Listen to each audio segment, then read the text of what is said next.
Venezuelan president Nicolas മദുറോയ്ക്കെതിരെ ഗുരുതര കുറ്റകൃത്യങ്ങളാണ് America ഇപ്പോൾ ചുമത്തിയിരിക്കുന്നത്. മദുറോയും ഭാര്യയും വിചാരണ നേരിടേണ്ടി വരുമെന്ന് US attorney general palm Bondi വ്യക്തമാക്കി. മയക്കുമരുന്ന്, ഭീകരവാദ പ്രവർത്തനങ്ങളിൽ ഗൂഢാലോചന നടത്തിയ കുറ്റങ്ങളാണ് മദുറോയ്ക്കെതിരെ ചുമത്തിയിരിക്കുന്നത്. ഇന്റർനാഷണൽ ഡെസ്കിൽ നിന്ന് ശ്രീജിത്ത് ബാലകൃഷ്ണനുണ്ട് ഇപ്പോൾ വിവരങ്ങളുമായി. ശ്രീജിത്ത്, എന്തൊക്കെയാണ് പുതുതായി പുറത്തുവരുന്ന വിവരങ്ങൾ? ശ്രീജിത്ത്. ഉന്മേഷ്, ഏറ്റവും ഒടുവിൽ പുറത്തു വരുന്ന വിവരം ഇപ്പോൾ മഡുറോയെയും ഭാര്യയെയും ന്യൂയോർക്കിലെ ബ്രൂക്ലിനിലെ അമേരിക്കയുടെ ഫെഡറൽ അഡ്മിനിസ്ട്രേഷൻ ഡിറ്റൻഷൻ സെന്ററിലേക്ക്, അതായത് അവരെ വിചാരണയ്ക്കായും കൂടുതൽ തെളിവുകൾ ശേഖരിക്കുന്നതിനുമായും ഡിറ്റൻഷൻ സെന്ററിലേക്ക് കൊണ്ടുവരുന്നു എന്നൊരു വിവരമാണ് ഇപ്പോൾ ഏറ്റവും ഒടുവിൽ നമുക്ക് നൽകാൻ കഴിയുന്നത്. ഇതൊരു പക്ഷേ സ്ഥിരീകരിക്കാത്ത റിപ്പോർട്ടാണെങ്കിൽ പോലും 9:30 ട്രംപ് മാധ്യമങ്ങളെ കാണുമ്പോൾ, ഇന്ന് രാത്രി 9:30 ട്രംപ് മാധ്യമങ്ങളെ കാണുമ്പോൾ ഇക്കാര്യത്തിൽ വ്യക്തതയുണ്ടാകുമെന്നാണ് നമ്മൾ പ്രതീക്ഷിക്കുന്നത്. എന്തായാലും മഡുറോയെയും ഭാര്യയെയും അമേരിക്കയിൽ തന്നെ, ന്യൂയോർക്കിൽ തന്നെ വിചാരണയ്ക്ക് വിധേയമാക്കും. അവർക്കെതിരെ ചുമത്തിയിട്ടുള്ള കുറ്റങ്ങൾ നേരത്തെ സൂചിപ്പിച്ചതുപോലെ മയക്കുമരുന്നും, അതോടൊപ്പം തന്നെ മയക്കുമരുന്നിനൊപ്പം ഭീകരപ്രവർത്തനവും, അതിനോടൊപ്പം തന്നെ അമേരിക്കയ്ക്കെതിരായ യുദ്ധപ്രഖ്യാപനവും അതിനാവശ്യമായ ഗൂഢാലോചനയും നടത്തി എന്നുള്ളതാണ് ഇപ്പോൾ ഇവർക്കെതിരെ ചുമത്തിയിട്ടുള്ള കുറ്റങ്ങൾ. ഇതിന്മേൽ കൂടുതൽ തെളിവെടുപ്പിനും വിചാരണയ്ക്കായിട്ടുമാണ് ഇപ്പോൾ മഡുറോയെയും ഭാര്യയെയും വെനസ്വേലയിൽ നിന്നും പിടികൂടി ബന്ദികളാക്കി അമേരിക്ക ഇപ്പോൾ ന്യൂയോർക്കിൽ എത്തിക്കുന്നതെന്നാണ് ഇപ്പോൾ ഏറ്റവും ഒടുവിൽ നമുക്ക് നൽകാൻ കഴിയുന്ന വിവരം. എന്തായാലും മഡുറോയെയും ഭാര്യയെയും ന്യൂയോർക്കിലേക്കോ അമേരിക്കയിലേക്കോ എത്തിക്കുന്നു എന്നുള്ളതാണ് ഇതിനകത്ത് ഏറ്റവും വലിയ വാർത്തയായി ഇപ്പോൾ നമുക്ക് നൽകാൻ കഴിയുന്നത്. മാത്രമല്ല, ഇതോടൊപ്പം തന്നെ വരാൻ പോകുന്ന ഇനി വെനസ്വേലയിൽ ആരായിരിക്കണം അധികാരത്തിലേക്ക് എത്തേണ്ടത് എന്ന രൂപത്തിലും ചർച്ചകൾ പുരോഗമിക്കുന്നുണ്ട്. അതിൽ ഏറ്റവും പ്രധാനം, നേരത്തെ പലതവണ സംസാരിച്ചു പോയ പേരുകൾ, അവിടുത്തെ പ്രതിപക്ഷ നേതാവായിട്ടുള്ള മരിയ കൊറീന മച്ചാഡോയാണ്.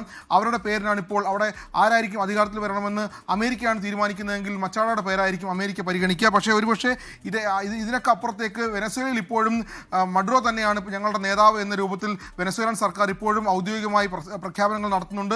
അതായത് അമേരിക്കയ്ക്ക് ഞങ്ങൾ കീഴടങ്ങില്ല, ഞങ്ങൾ അമേരിക്കയ്ക്കെതിരെ ശക്തമായി മുന്നോട്ട് പോകും, ലോകരാജ്യങ്ങൾ ഇക്കാര്യത്തിൽ ഇടപെടണം. അതുമാത്രമല്ല, ഐക്യരാഷ്ട്രസഭയുടെ രക്ഷാസമിതി അടിയന്തരമായി ചേർന്ന് അമേരിക്കയുടെ ആക്രമണത്തിന് മറുപടി നൽകണം, അല്ലെങ്കിൽ അക്കാര്യത്തിൽ ഇടപെടണം എന്നൊരാവശ്യം കൂടി വെനസ്വേലൻ പ്രതിരോധ മന്ത്രിയും വിദേശകാര്യമന്ത്രിയും വൈസ് പ്രസിഡന്റും അടക്കമുള്ള ആളുകൾ ആവശ്യപ്പെട്ടിട്ടുണ്ട്. അങ്ങനെ വൈസ് പ്രസിഡന്റിന്റെയും അതോടൊപ്പം തന്നെ വൈസ് പ്രസിഡന്റായിട്ടുള്ള ഡെൽസി റോഡ്രിഗസ്, അവരുടെ പേരാണ് ഇനി വരാൻ പോകുന്ന, അതായത് ഒരുപക്ഷെ നിക്കോളാസ് മഡുറോ അമേരിക്ക പിടിച്ചുകൊണ്ട് പോവുകയാണെങ്കിൽ, ബന്ദിയാക്കുകയാണെങ്കിൽ, അവിടെ വിചാരണ നേരിടുകയാണെങ്കിൽ ഡെൽസി ആയിരിക്കും ഇനി പ്രസിഡന്റായി വരേണ്ടത് എന്നൊരു നിർദ്ദേശം കൂടി നിലവിലുള്ള സർക്കാർ മുന്നോട്ട് വയ്ക്കുന്നുണ്ട്. എന്തായാലും വലിയ രൂപത്തിൽ അനിശ്ചിതത്വത്തിലേക്കാണ് വെനസ്വേല പോകുന്നത്. ഒപ്പം തന്നെ അമേരിക്കയുടെ ആക്രമണത്തെ തുടർന്ന് വെനസ്വേലയിലെ പ്രതിപക്ഷ പാർട്ടികളും മഡുറോ സർക്കാരിനും എതിരെ വലിയ പ്രതിഷേധം ഈ അമേരിക്ക ആക്രമണം നടത്തിയ പ്രദേശങ്ങളിലെല്ലാം, പ്രത്യേകിച്ചും കാരക്കാസിലടക്കം വലിയ പ്രതിഷേധങ്ങൾ നിക്കോളാസ് മഡുറോയ്ക്കെതിരെ അവിടെ നടക്കുന്നുണ്ട്. അങ്ങനെ വലിയ രൂപത്തിൽ ഒരു വലിയ അനിശ്ചിതത്വത്തിലേക്ക് ഇപ്പോൾ വെനസ്വേല മാറിയിരിക്കുന്നു. കഴിഞ്ഞ സെപ്റ്റംബറിലാണ് ട്രംപ് ആദ്യമായി നിക്കോളാസ് മഡുറോയ്ക്കും വെനസ്വേലയ്ക്കുമെതിരെ മയക്കുമരുന്ന് കടത്തിൻ്റെയും അമേരിക്കയിലേക്ക് മയക്കുമരുന്ന് കടത്തുന്നു എന്ന ആരോപണം ഉന്നയിച്ചുകൊണ്ട് നിക്കോളാസ് മഡുറോയ്ക്കും വെനസ്വേലയ്ക്കുമെതിരെ വലിയ ആരോപണങ്ങൾ ഉന്നയിച്ചത്.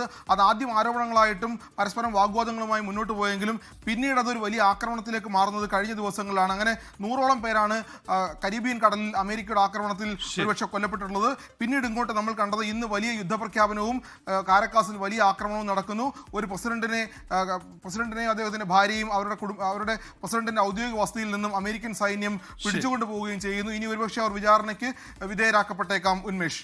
ശരി, ശ്രീജിത്ത് ബാലകൃഷ്ണനാണ് ഇന്റർനാഷണൽ ഡെസ്കിൽ നിന്ന് വിവരങ്ങൾ നൽകിയത്. ലോകത്തെവിടെയായാലും ഏത് സമയത്തും 24 വാർത്തകളും ഓഗ്മെന്റഡ് റിയാലിറ്റി പാക്കേജുകളും എക്സ്പ്ലെയിനറുകളും വിശദമായി കാണാൻ ഞങ്ങളുടെ യൂട്യൂബ് ചാനൽ നിങ്ങൾക്ക് സബ്സ്ക്രൈബ് ചെയ്യാം.